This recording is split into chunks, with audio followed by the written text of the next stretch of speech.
ఈ రోజే డౌన్లోడ్ చేయండి. మీ ఫేవరెట్ షోస్ చూడండి.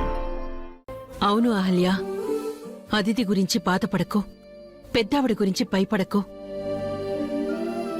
పెద్దావిడ్ని ఎలా కన్విన్స్ చేయాలి, అదితి జీవితం ఎలా నిలబెట్టాలి అన్నది పెద్దవాళ్లుగా మేం చూసుకుంటాం.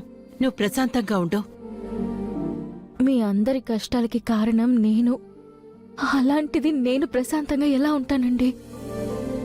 నా మనసాక్షి ఒప్పుకోదు. నీ ఆవేదన మాకు అర్థమైందమ్మా.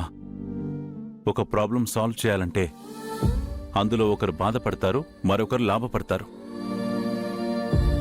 ఇద్దరూ సాటిస్ఫై చెందేలా ప్రపంచంలో ఏ సమస్య పరిష్కారం కాదు. బాధపడుతున్న వాళ్లకు న్యాయం జరిగేలా చేయాలి. ఆ బాధ్యత మేం తీసుకుంటాం. ఇక నువ్వు దేని గురించి ఆలోచించకు అహల్య. నువ్వు వట్టి మనిషివి కూడా కాదు. నీ కడుపులో ఏంటి వారసుడు పెరుగుతున్నాడు. నువ్వెంత ప్రశాంతంగా ఉంటే కడుపులో బిడ్డ అంత ప్రశాంతంగా ఉంటాడు.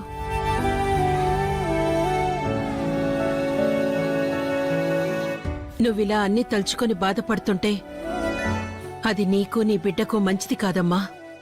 అది కాదండి. నువ్వింకేం చెప్పకమ్మా. ఈ క్షణం నుంచి నువ్వు ఆలోచించాల్సింది నీ గురించి, నీ బిడ్డ గురించి మాత్రమే. అహల్యమ్మ గారు, మీరు ఉదయం నుంచి ఏం తినలేదమ్మా, కొంచెం తినండి. వద్దండి, నాకు ఆకలిగా లేదు. కడుపుతో ఉన్నావు, వద్దు అనకూడదు. నీకు ఆకలిగా లేకపోతే బిడ్డకు ఆకలి వేయదా?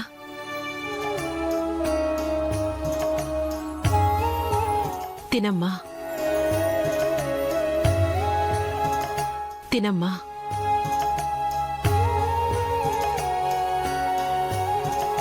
తిను.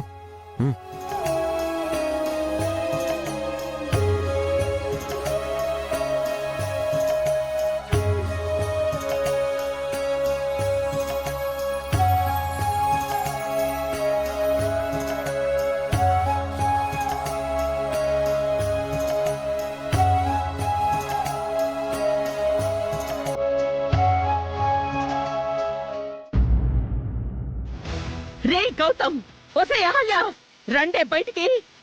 చెయ్యాల్సిందంతా చేసి ఇప్పుడేమి ఎరగనట్టు లోపల దాక్కుంటారా? రండి బయటికి.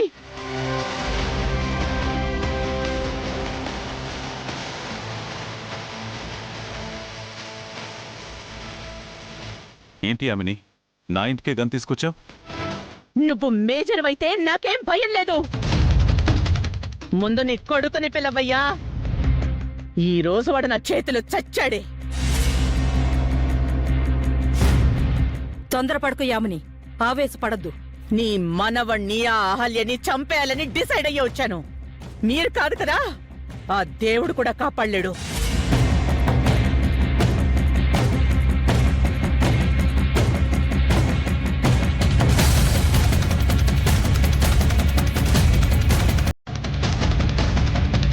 రండి. ఈ రోజు నా చేతిలో మీరిద్దరూ చచ్చారే.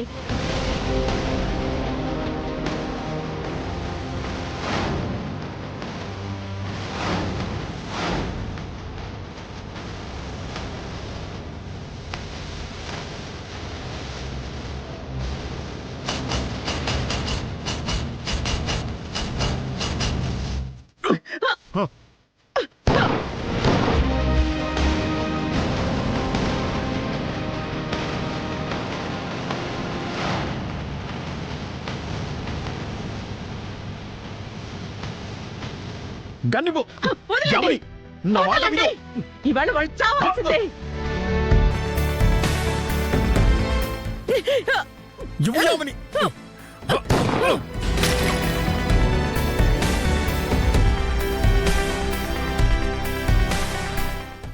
వదలండి.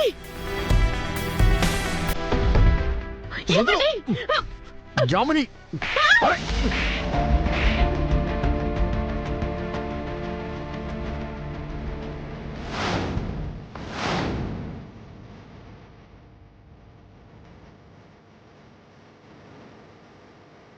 నువ్వేం చేస్తున్నావు నీకు అర్థమవుతుందా?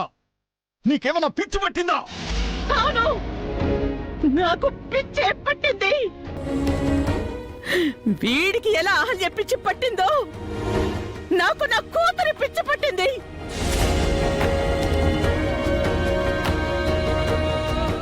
అక్కడ దాని పరిస్థితి చూసిన తర్వాత ఇక్కడెవ్వరిని ప్రాణాలతో ఉంచాలని లేదు. ముందు మీరు నాకు కన్నివ్వండి. యామిని! ఇవ్వండి. యామిని! ఇవ్వండి.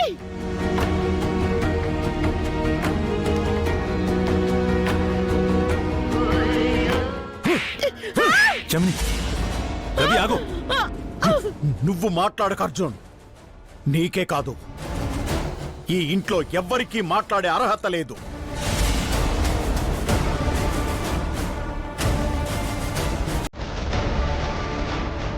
ఇన్నాళ్ళు మనవి 2 కుటుంబాలు కాదు, ఒక్కటే ఫ్యామిలీ అనుకున్నాను.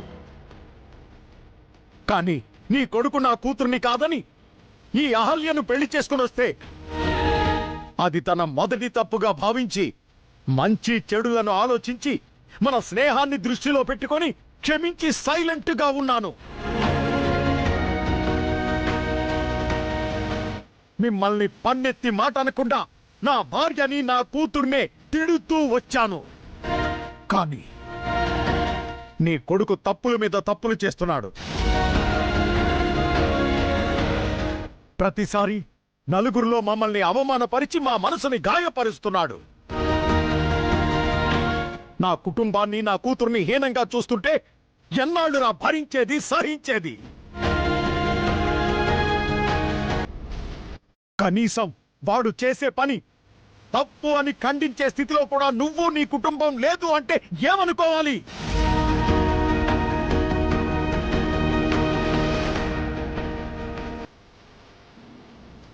ఖండించడమా? కనీసం జరిగిన దానికి క్షమాపణ కూడా చెప్పలేదు వీళ్ళు.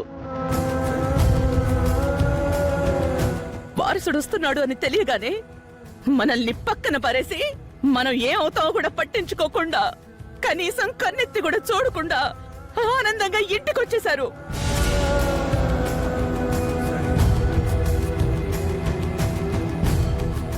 అంతలా దిగజారిపోయారు వీళ్ళు. సిగ్గుండాలరా అర్జున్. ఎథిక్స్ అన్ని మర్చిపోయి పశువుల కంటే హీనంగా ప్రవర్తించారు కదరా. అదితికి న్యాయం చేసే వరకు ఈ అహల్యను ముట్టుకోను అని మాట ఇచ్చిన గౌతమ్ అది మర్చిపోయి తనని తల్లిని చేశాడు అంటే వీడి గురించి ఏమనుకోవాలరా? వీడు చేసింది తప్పు అని మాట్లాడకపోగా, వీడిని నిలదీసి నిందించకపోగా మీకు వారసుడు వస్తున్నాడని సంబరపడిపోయి మమ్మల్ని మర్చిపోయారు కదరా. వీడెలాగూ మాకు ద్రోహం చేశాడు.